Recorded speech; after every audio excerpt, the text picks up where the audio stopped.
Hi guys, നമ്മളിന്ന് ഞാൻ കാണിക്കാൻ പോകുന്നത് ഒരു ഒരു വലിയൊരു ഷാഡോ സോൾജറിനെ പറ്റിയാണ് ഗൈസ്. നമ്മളെന്നാ കണ്ടാലോ? വീഡിയോയിലേക്ക് പോവാം. ഷാഡോ സോൾജർ ആയിട്ടുള്ള അയൻ എന്ന് പറഞ്ഞൊരു ക്യാരക്ടർ ആയിരുന്നു നമ്മുടെ സങ് ജിൻഹുവിന്റെ കൂടെയുള്ള ഷാഡോ മോണാർക്കായ നമ്മുടെ സങ് ജിൻഹുവിന്റെ ഒരു ആർമി പെടുന്നതാണ് അയൻ എന്ന് പറയുന്ന സോൾജർ. അപ്പൊ അയൻ എന്ന് പറയുന്ന സോൾജർ, ഇത്രയും വലിയ പവർഫുൾ ആയിട്ടുള്ള അയൻ എന്ന് പറയുന്ന സോൾജർ എങ്ങനെയാണ് ഉണ്ടായതെന്നാണ് നമ്മൾ കണ്ടുപിടിക്കാൻ പോകുന്നത്. അപ്പൊ ജിൻഹു എല്ലാവരെയും ഇതുപോലെ അറേസ് ചെയ്താണ് എടുക്കുന്നത്. അറേസ് ചെയ്തെന്ന് വെച്ചാൽ എല്ലാവരെയും ഓരോരുത്തരും ഇഗ്രീസിനെ ഇപ്പം ഡിഫീറ്റ് ചെയ്തിട്ട് അവനെ അറേസ് ആക്കി എടുത്തത്. ബെറൂവിനെ ഈ ആന്റി കിങ് ആയിട്ടിരുന്ന ഫൈറ്റ് ചെയ്ത് എടുത്തത്.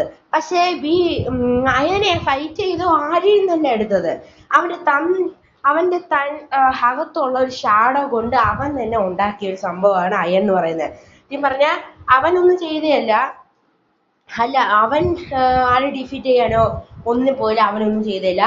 അവന്റെ അകത്തിരുന്ന ഷാഡോയിൽ തന്നെ അവൻ വലിയൊരു ആർമിയിൽ വലിയൊരു സോൾജറിനെ ഉണ്ടാക്കണം അവൻ ആശിച്ചെന്ന് വെച്ചാൽ അപ്പോഴത്തെ സ്ഥിതി വെച്ച്. കാരണം അപ്പം ഒരു ഐസ് മോണാർക്കിന്റെ കൂടെ ഫൈറ്റ് ചെയ്തുകൊണ്ടിരിക്കുകയായിരുന്നു. ഐസ് മോണാർക്കിന്റെ കൂടെ ഫൈറ്റ് ചെയ്യുമ്പോൾ ഐസ് മോണാർക്കിനെ നശിപ്പിക്കണമെങ്കിൽ ഒരു വലിയൊരു സോൾജർ വേണ്ടേ? അപ്പൊ സങ് ജിൻഹുവും ഹിഗ്രീസും ബെറുവിനെ കൊണ്ടൊക്കെ മാത്രം ചെയ്യാൻ പറ്റത്തില്ല. ബെറു അപ്പൊ ഇല്ലായിരുന്നു. ഹിഗ്രീസിനെ കൊണ്ട് മാത്രം ചെയ്യാൻ പറ്റത്തില്ലല്ലോ. അപ്പോ ഗിരീഷിനെ കൊണ്ട് മാത്രം ചെയ്യാൻ പറ്റത്തില്ല. അതുകൊണ്ട് ഇവനെ ഉണ്ടാക്കി. നമ്മുടെ മറ്റേ പേരെന്തായിരുന്നു, അയനെ ഉണ്ടാക്കിയപ്പോ അങ്ങനെയാണ് അയനെ ഉണ്ടാക്കി ഐസ് മോണാർക്കിന്റെ കൂടെ ഫൈറ്റ് ചെയ്ത് അങ്ങനെ ഐസ് മോണാർക്കിനെ ഡിഫീറ്റ് ചെയ്തത്. സത്യത്തിൽ പറഞ്ഞാൽ ഈ ഐസ് മോണാർക്കിനെ ഡിഫീറ്റ് ചെയ്യാൻ വേണ്ടി നമ്മൾ സങ് ജിൻഹു ഇവനെ ഉണ്ടാക്കിയപ്പോൾ ഇവനെ തന്റെ അകത്തുള്ള ഷാഡോ കൊണ്ട് തന്നെ അവൻ ആ ഡാർക്ക്നെസിന്റെ ഷാഡോ കൊണ്ട് തന്നെ അവൻ തന്നെ മനസ്സിലങ്ങ് വിചാരിച്ച് അവൻ തന്നെ ഉണ്ടാക്കിയെടുത്തതാണ്. അല്ലാതെ ഈ അയൻ എന്ന് പറഞ്ഞ റിയൽ ആരുമല്ല. ഇഗ്രീസ് ഒക്കെയാണ് ഇത് ബ്ലഡ് റെഡ് നൈറ്റിനായിരുന്നു. അവനെ പോലെ ഒന്നുമല്ല ഇവൻ, വേറെ ആരും. തന്റെ ഷാഡോ കൊണ്ട് തന്നെ ഇവൻ ക്രിയേറ്റ് ചെയ്തതാണ് ഈ അയനെ. അതായത് നമ്മുടെ സങ് ജിൻഹു ക്രിയേറ്റ് ചെയ്തതാണ്. ഇത്രയും വലിയ വീഡിയോസ് നമ്മൾ വേണമെങ്കിൽ നിങ്ങൾ സബ്സ്ക്രൈബ് ചെയ്യുക. ഇത്രയും ചെയ്തപ്പോ ഇവൻ എത്ര പവർ ലെവൽ കാണും അല്ലേ? ഇത്രയും വലിയൊരു രാക്ഷസൻ എന്താന്ന് വെച്ചാൽ രാക്ഷസനെ പോലെയാണ് നിൽക്കുന്നത്. നമ്മുടെ ബില്യനെ അത്ര ഇവനുണ്ട്. ബില്യന്റെ അത്ര ഉണ്ടെങ്കിൽ ഇവൻ എന്തൊരു വലിയ പവർഫുൾ ആയിരിക്കും. 3 കമാൻഡേഴ്സ് അതാവെന്ന് വെച്ചാൽ അതിന് 3 കമാൻഡേഴ്സിനെ പറ്റി ഞാൻ അടുത്ത വീഡിയോക്കകത്ത് ഇടാം. ഇത് നമ്മളിപ്പം കാണുന്നത്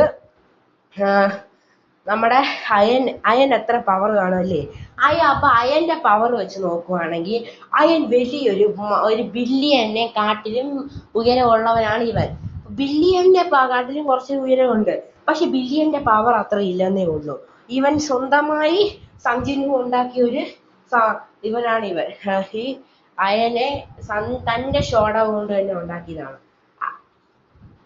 അത്രയും വലിയ പവർഫുൾ ആണ് ഈ അയനെ ഇടിക്കാൻ ആരെ കൊണ്ട് കഴിഞ്ഞിട്ടില്ല.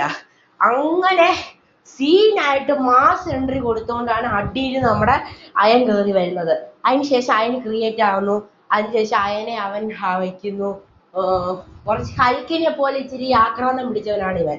ഹൽക്കിനെ പോലെ ഇച്ചിരി സമാധാനമൊന്നുമില്ല. ഹൽക്ക് പെട്ടെന്ന് എന്ന് പറഞ്ഞോണ്ട് വരത്തില്ലേ, അതേപോലെയാണ് ഇവനും അങ്ങനെ ആകുന്നതാണ്. അവനും അങ്ങനെ അതേ ബുദ്ധിയൊക്കെ തന്നെയാണ്. ഇവൻ അതേപോലെ തന്നെയാണ്. ഇതാണ് ഇവന്റെ ഇത്. ഓക്കെ ഗൈസ്, അടുത്ത ഇതിനകത്ത് ഞാൻ 3 കമാൻഡേഴ്സ്